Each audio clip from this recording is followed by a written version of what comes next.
पप्पा मला तुम्हाला नव्हतं मारायचं पप्पा. बाबा मला मला वाचवा बाबा.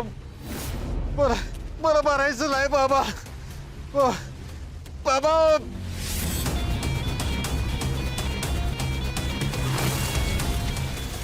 पप्पा नाही पप्पा. अरे पोरगा आहेस का राक्षस आहेस? स्वतःच्या जन्मदात्या बापाला मारून टाकलास. ए ए हे सगळं करून तू सुटणार नाही हा? गपचूप बंदूक खाली घे. आता याला सोडायचं नाही. धरा रे याला.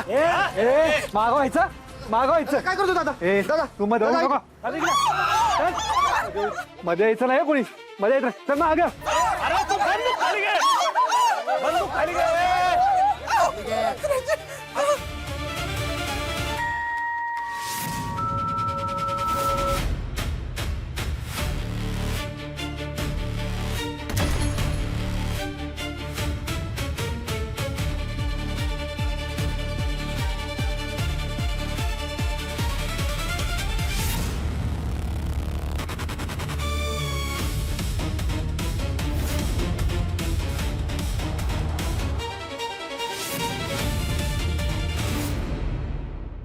त्या गोपाळ नावाच्या लफंग्या टेलरनं कुठून काय केमिकल आणलं कोणास ठाऊक.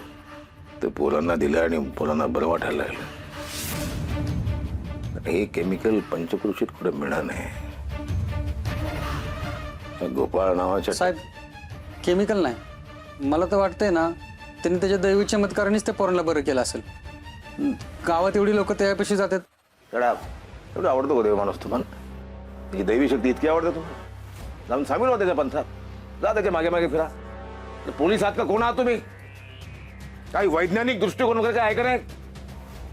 काय सायन्स वगैरे काय आहे का नाही? शाळेत होता का विषय सायन्स नावाचा? का विसरलात? पोलीसच आहात ना? हे कपडे काढा जाऊन मध्ये तिकडे. सॉरी साहेब. युजलेस. साहेब फोन आला. कुणाचा आहे? गावात नाही सर. हॅलो काय? कधी कुठं? त्याच्याच पोरांनी? थांब सांगतो मी साहेबांना. साहेब देव माणसाच्या दरबारात गोळीबार झालाय. काय कोणी केलं? काय झालं? माहिती नाही आता का नाही थांबवलं गोळीबार तुमच्या देव माणसाने? साहेब. चला पप्पा पप्पा उठा ना पप्पा. पप्पा पप्पा पप्पा तुम्ही आम्हाला सोडून नाही जाऊ शकत.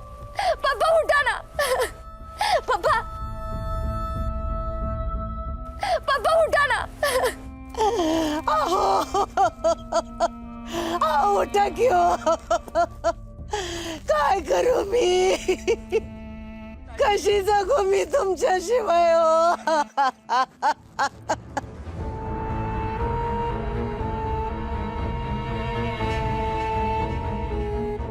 बाबा तुम्ही काहीतरी करा ना. बाबा माझ्या पप्पांना वाचवा ना. ते बघा ना कसे पडले.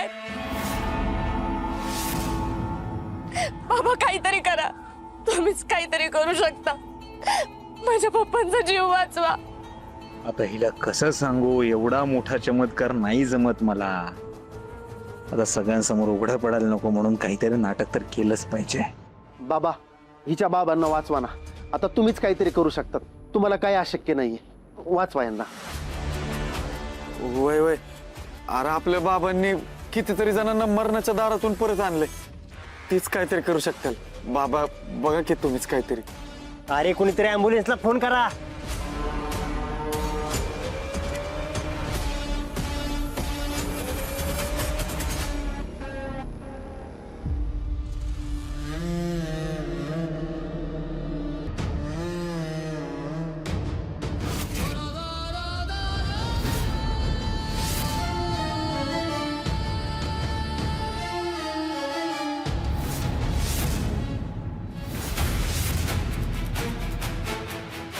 माफ करा.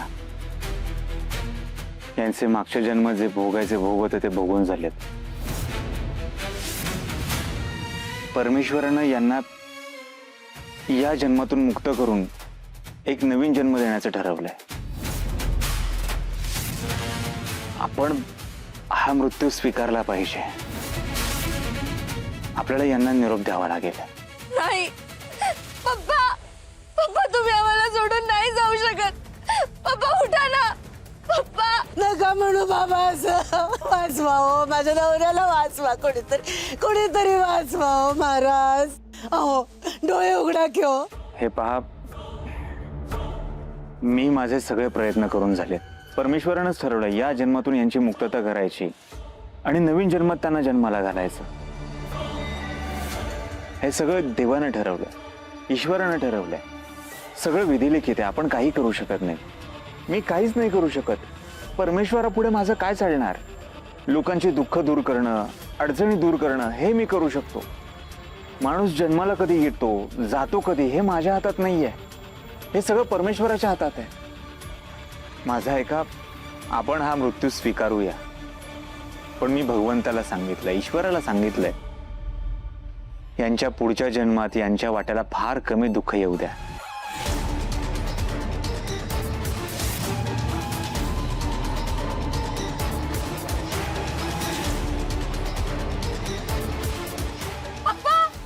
पप्पा डोळे उघडा ना.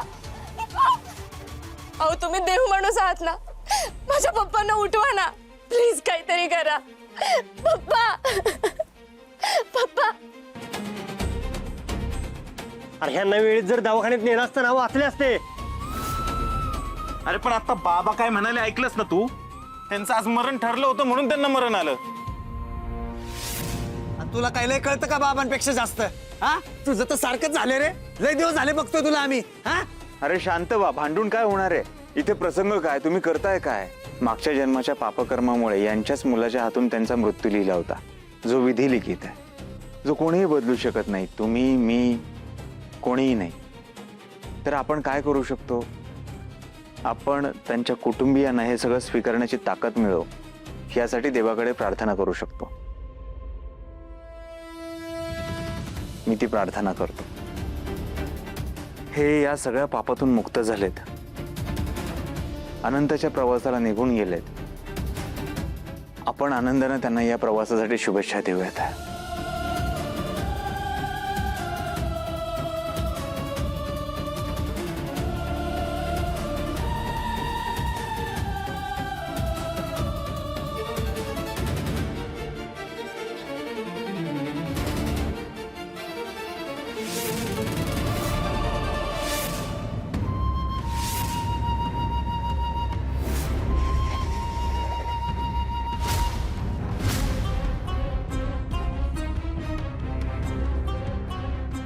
झालं, आता हे पोलीस डॉक्टरांनाच उचलणार.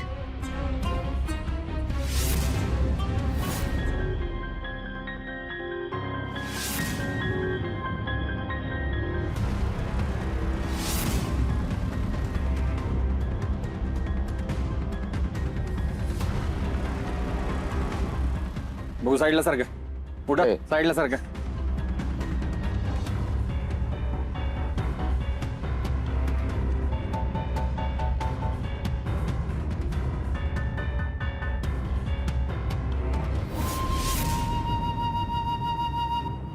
अहो साहेब, मगाशीच त्यांचा जीव गेलाय. जीव गेला नाही, यांनी घेतलाय जीव.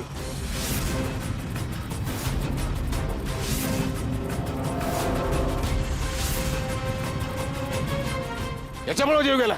यांनी मारलं ह्या व्यक्तीला.